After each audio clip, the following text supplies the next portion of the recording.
Good afternoon. Today is the 16th of January 2013, and we are most fortunate to have Namita with us for the third time. Today, you were going to talk to us a bit about education. When did you first begin teaching? Well, in fact, I think I've already told you that I was already a captain at the age of 13. Yes. And, uh, and later on, I started teaching in school when I was still a student. Because mother always believed and she said that you learn better when you teach. So I think if I remember well, I started teaching when I was 18.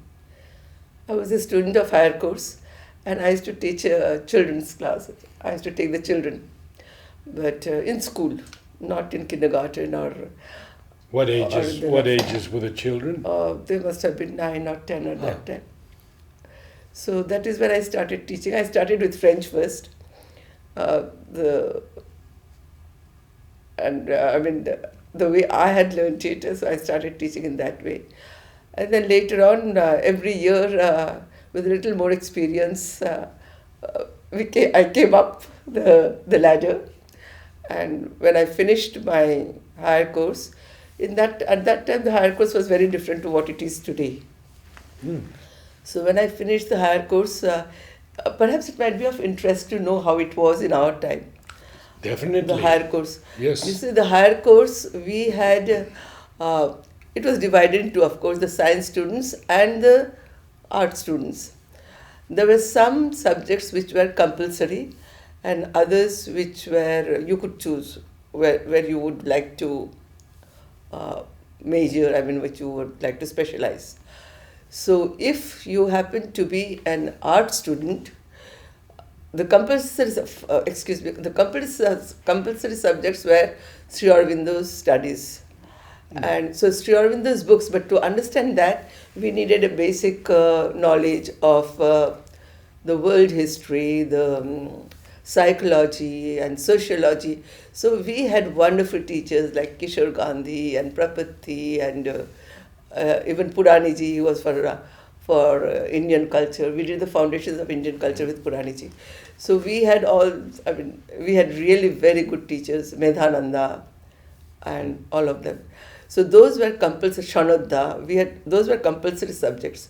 But even if we were an art student, we had to do compulsorily 2 periods of maths and 2 periods of science.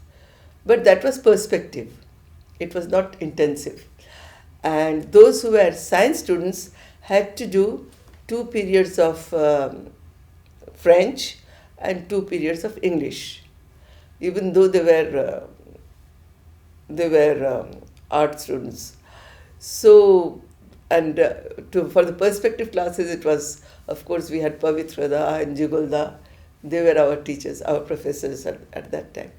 So I was an art student, but as I had done maths and science till the 12th, till the end of the school, I could of course teach the children, and I have been teaching physics and chemistry, and then in the higher course I did. So I taught physics and chemistry for almost 30 years, and now, along with French. But my specialization was of course French, and that was also uh, our professors were Kunuma and those people. We had really good teachers. And Shrimai, I don't know if you know Svetlana's sister, and Tanmaida, they were all our French teachers.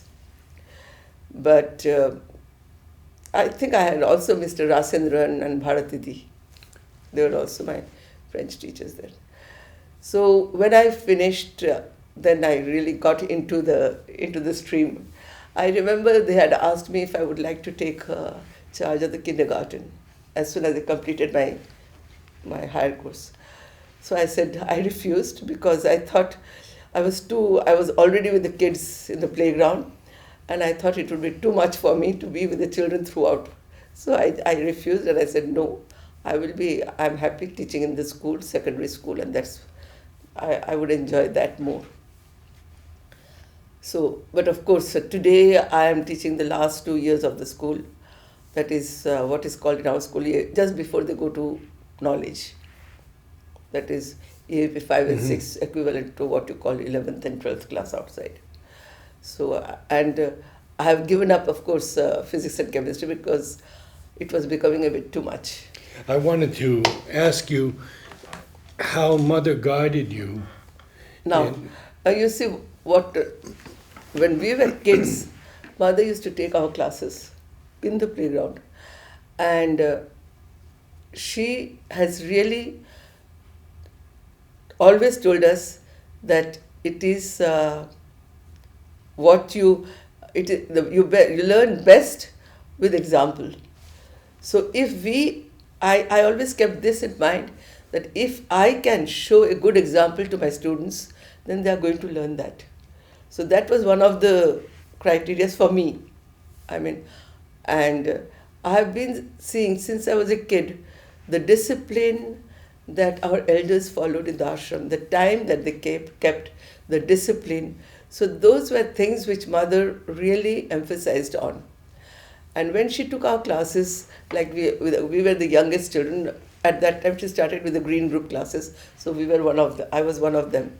So we had classes 3 times a week, Tuesdays, Fridays and Sundays. On Tuesdays it was a recitation day. She just used to give us one little line which we had to learn by heart and recite it the next week.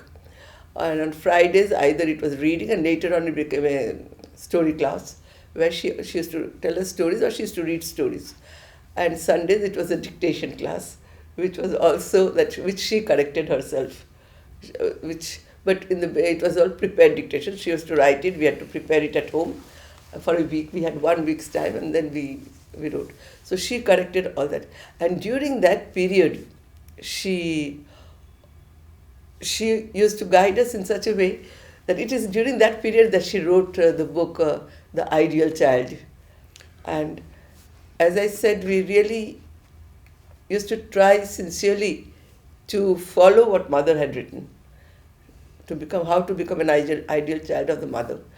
And apart from that, during the classes, sometimes she used to just tell us, children, this week you are not going to tell a lie. So the whole week we had to try, and then the next week she would ask us if we had told a lie. And if we had to tell her why and under what circumstances. So like that, very often she used to give us topics like that. Now this week, children, you are not going to quarrel. And we had to come in. So I can't remember exactly all the subjects, but every time she used to tell us something. And the next class we had to come and tell her. So these are things which, so you see, she made us conscious of our mistakes and how to overcome them. That was one. And then she was very strict. Now when I look around and the things that I have learned and imbibed when Mother was there, I try to pass it on to my students. I really sincerely feel that we have had this wonderful opportunity to be with Mother, and I don't know how much I have been able to imbibe, or how much I have really succeeded in all that Mother told us, but I have sincerely tried. That is very true. And I feel that even if I can just pass on one little bit of that into the present generation children, I think we have done our duty. The rest will be taken care of, Mother. That's how I feel. So, as I said, Mother always, like she was very strict about the way we dressed, the way we talked and everything. I remember some very funny incidents. Mother used to come to the guest house to distribute grounders to the green group children. And just before Mother came, the boys they used to wash them. We girls, we had our kitty caps on. But the boys, they were all disheveled, so they used to comb their hair. And in those days, it was a fashion for young boys to follow the film stars, so they used to make a mountain of their hair. So when Mother came, Elvis Presley and the others, in India it was Devanand and the others. So what happened, the children used to, so the Mother used to distribute the grounders. The moment she came to these children, she took her spoon and she just undid their hair. And she said, that is not the way to comb your hair. You should comb your hair properly. And then another very funny instant which I remember was, in those days it was not compulsory that, or uniform. It was not compulsory that we have to wear a white shirt over our. So the girls were very fashionable. They used to wear all sorts of things on top of their green shorts. So it was also a time when we used to wear, it was called bush shirt in those days. So the girls are printed and colored and all. I still remember it was a Tuesday class, and each time the child who recited had to come and stand in front of mother and recite. So this girl was wearing quite a tight-fitting blouse. So she came and stood there, and she was reciting her poem or a prayer, whatever it was, I don't remember. So after she finished, mother just called her near. She held the two ends and just ripped it open. And she said, look, I don't want you to dress up in this way. Dress up. Why should you wear such tight-fitting clothes? Dress up properly, and if you think that you don't have, you tell me and I will provide you with that. So she was very strict the way we dressed, the way we spoke. I remember sometimes even when some child spoke a bad word or something, mother would call us and tell us. She was very strict in that way. As far as teaching goes, I think we have, I have seen mother, I have lived all those years, and I have tried to, whatever I have assimilated, I try to live that with my children, and I try to convey it to them. Did you correspond much with mother with questions about teaching? No. Did you come before her and ask her questions? No, because when the classes started with the entretien, for instance, we were the younger ones. It was the red group, the elder ones who questioned. I mean when you were teaching. No, I didn't. I did not much. I did because whatever questions were there, Pavitrada used to answer us, because we used to have meetings. He used to have meetings from time to time, and he used to tell us what we have to do and what is expected of us. So I did not actually find the need to correspond with her, and she had written, so we used to read, and that's all. But I can speak for myself. I can't speak for others, of course. I really feel that. As I said some time back, and I'm repeating it, whatever I have learned from the mother, because those were, I really call them the golden years of the ashram. I feel if I can pass on that little, if I can just light that spark of progress in the children, I think that. Could I ask you a little bit about the different systems, the free progress system? And for me, the traditional system? that's a. Well, I am a teacher of the fixed system. Now, I have been also taking classes in the free system for some time. For me, in fact, what I believe, free system is not working. I think it is working more. That means for me, even though I'm a teacher in the fixed system, I work in a free way. That means, suppose I give an assignment to my students, I tell them that you take your time to finish it. I do not force them that you have to give me in 3 days' time or you have to give me in 4 days' time. But you have to do your work as well as you can, and you take your time and give it. So I think in a way I put an indirect pressure on the children, because I say as a group, especially you see for language class, literature class, I said, even if one child finishes, I'm going to continue. So you will fall back. So everybody tries to work and keep up. I mean, perhaps, so I feel it's a freedom. You work at your own pace. It is not doing more or less. You work at your own pace and you work what really interests you. That's what I understand by free system. And even though I'm a teacher in the fixed system, as I told you, I have been teaching in free system, but I've always worked in this way. because I feel the interest and the work has to come from the child. We are there just to guide them. And could you speak a little bit about the concept of examinations and not examinations? Well, when we were students, we had examinations. We had examinations. We had half yearly, mid year, half yearly, and then annual exams. It was a regular thing in the school. But I don't think because the number of students per class is so small, I don't think we need examinations to assist the children. So we have a individual rapport with each child, and we can really follow up the progress of each child. I personally don't feel we need to have examinations, because examinations is what? After all, finally, they just mug up, they learn by heart, and then they come in. So afterwards, nothing remains. But here, it's a constant process. They learn every day. It's a constant process.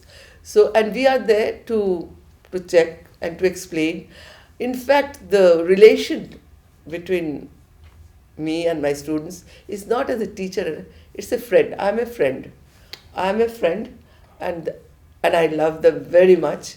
And I must say, I enjoy my work. What is the average size of your classes? Well, Number of children. So the maximum that I have is 12 per class. Oh. It's 12. But I have classes. This year I have, for instance, 3 classes, one with 9, one with 12, one with 7. So that's a lot of work for me.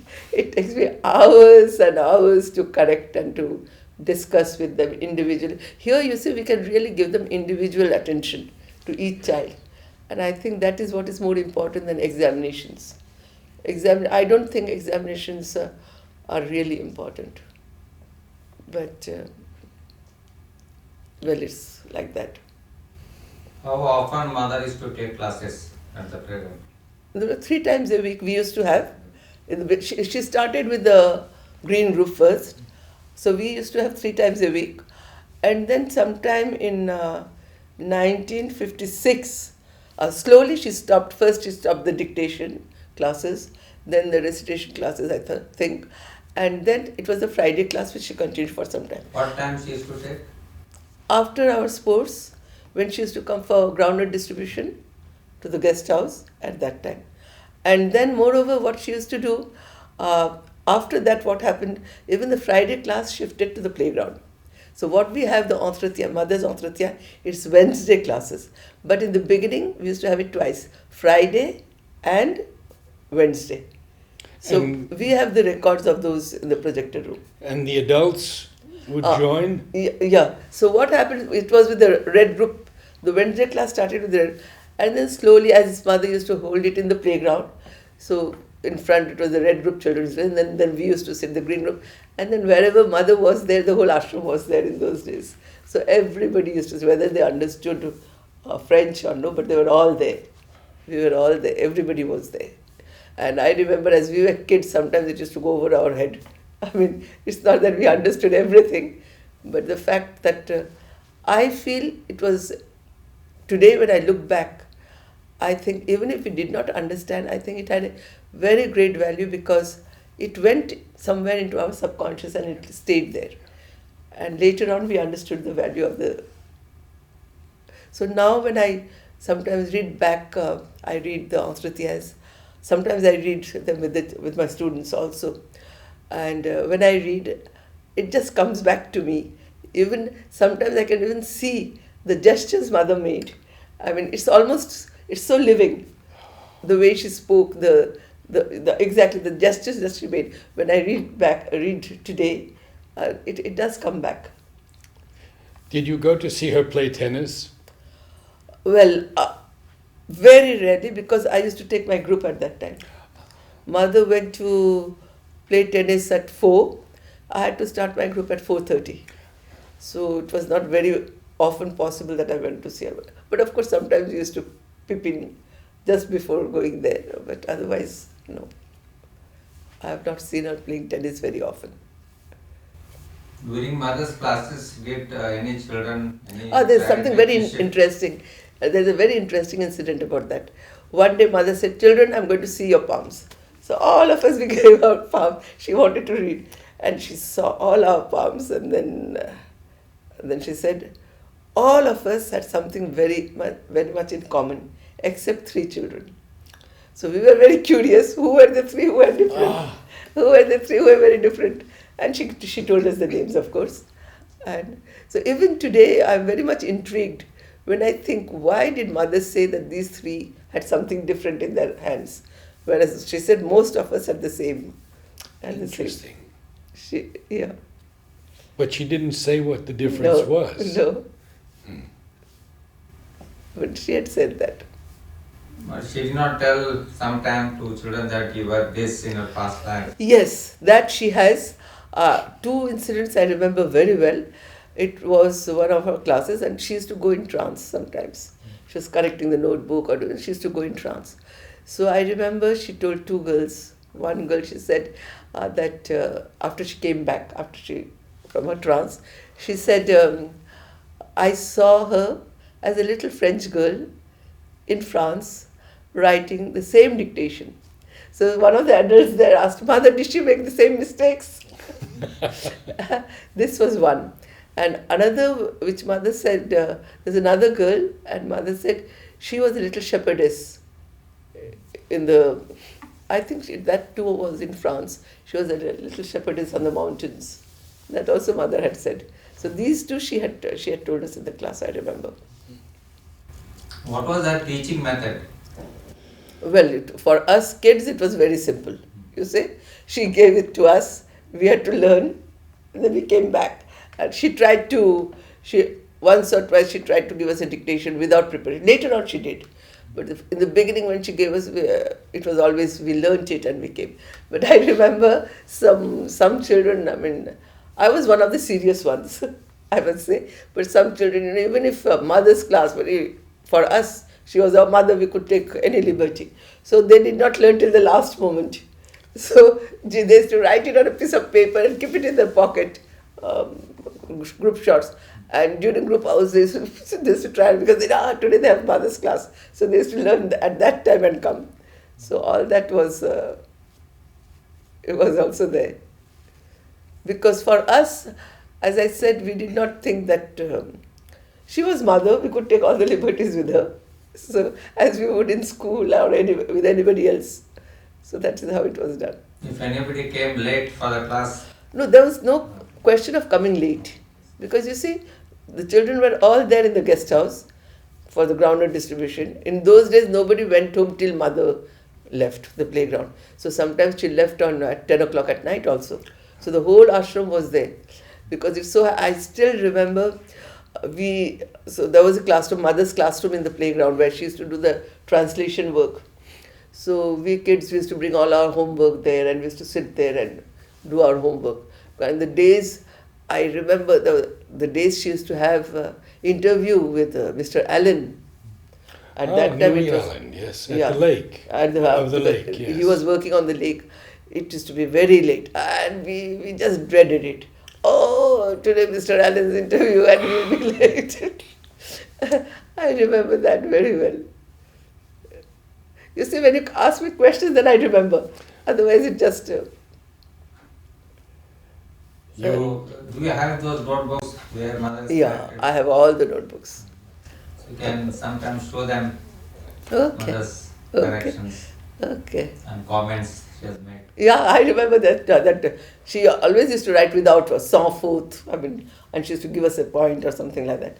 And I did tell, the days we had recitations, it was very interesting. If we recited the poem, the message or the prayer, whatever it was, perfectly, she used to give us a point. And when we had 10 points, we got a special prize from her. Oh. So every time we had 10 points, we got a special prize. Perhaps it was something very simple, but we were thrilled. Either it was a notebook or something where she always used to write our names and sign it and give it to us. So all that, it was very precious for us that we had these things from her.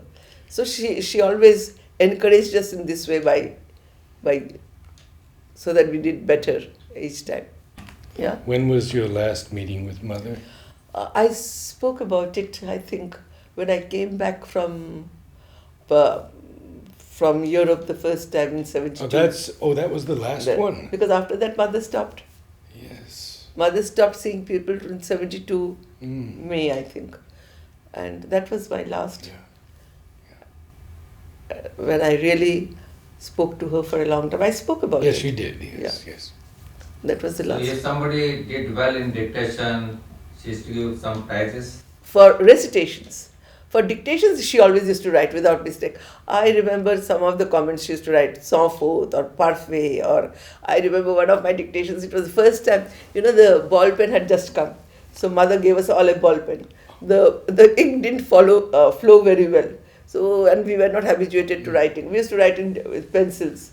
So the first time we wrote with that, it was not, and mother has written, I still have it in my very bad handwriting. Mauvaise écriture. So yeah, we tried to do our best. So how many notebooks you have as such? We have little notebooks like that. The first notebook, you see, ashram at that time we did not have much, so we had to do with whatever. So the first notebook that mother gave us was a little chit pad, little chit pad. The papers were coming out, so this size, and we made lines and we tried to write on it. And then later she gave us another notebook. So it's not that we have completed any notebook. So every few days or every few months, she used to give us another notebook so that we could write better and better still. The last one was this big, which by then we had a proper notebook. And not a notebook what we have today, but it was a bound thing and it was nice. You spoke a little of about your remembrances of some of the older sadhaks. Do you remember some others? Have you recalled some others? There's something very interesting. A few years back, you must have Ravindraji. Yes. He was in charge of the workers in the ashram, isn't it? He used to distribute work to the ashramites.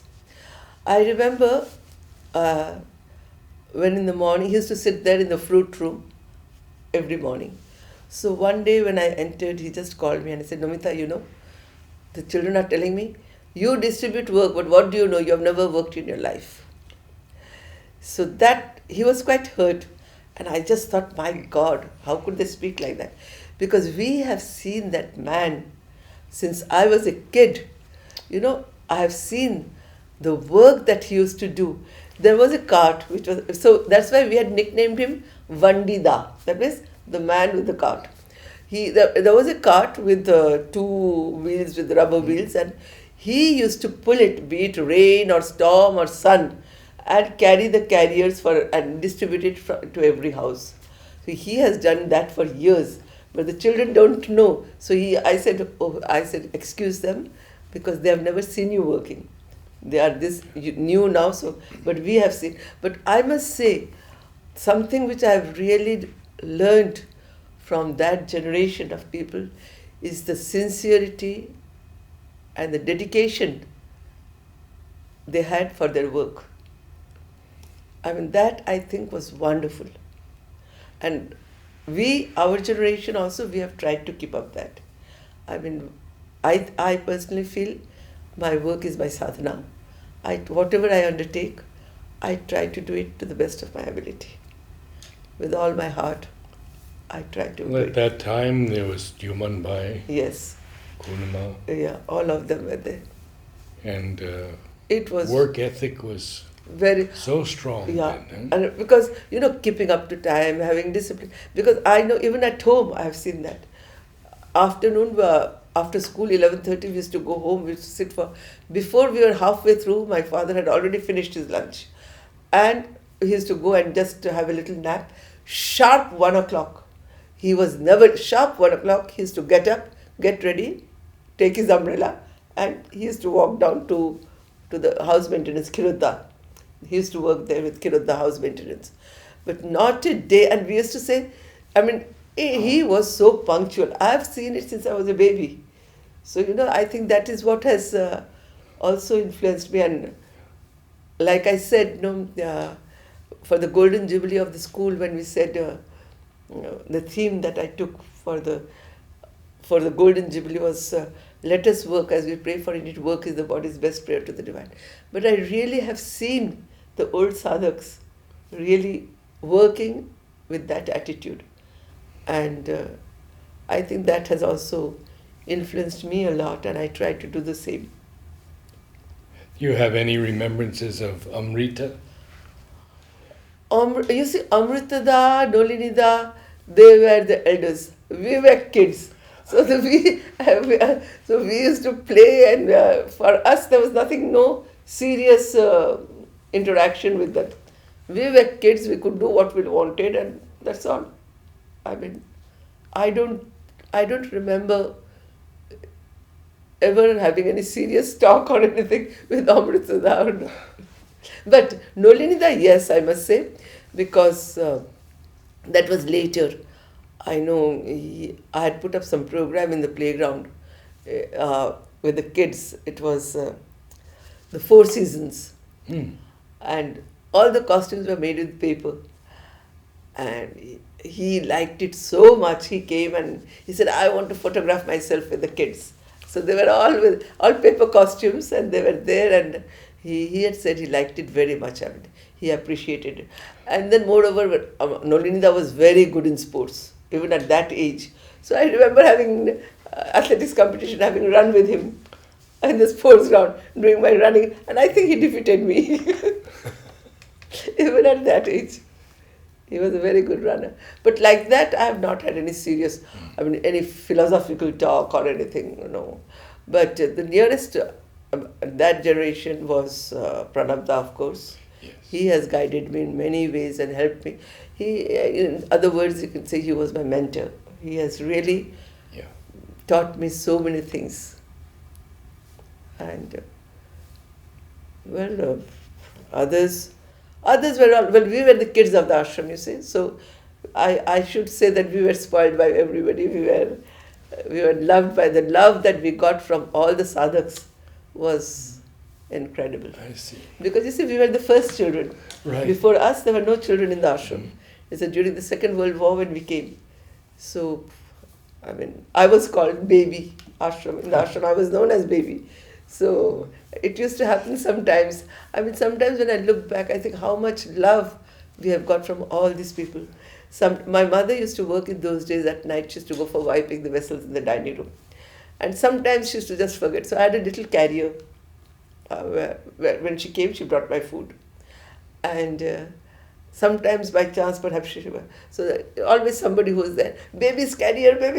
So they used to bring it. They used to bring it home. But in every way, how much love we have got from all of them.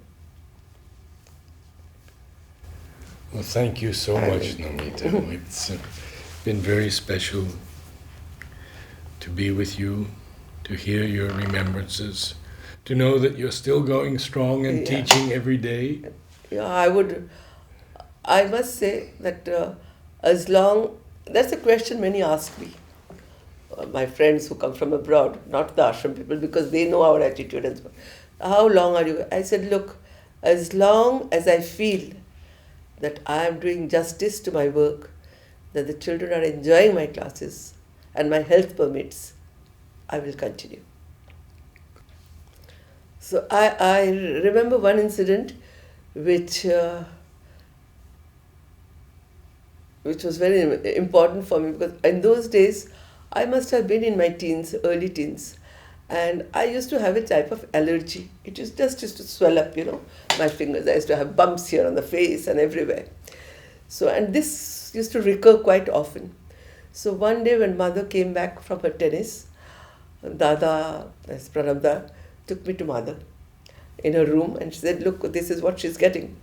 So mother looked at my fingers and she said, you're getting a lot of pain? I said, yes. Then, do you get it very often? I said, yeah, for quite some time it comes and goes. So she just put her hand, all the places that I had this, my arms, my fingers and everything. And I must say, it's a miracle. Since then I never got it.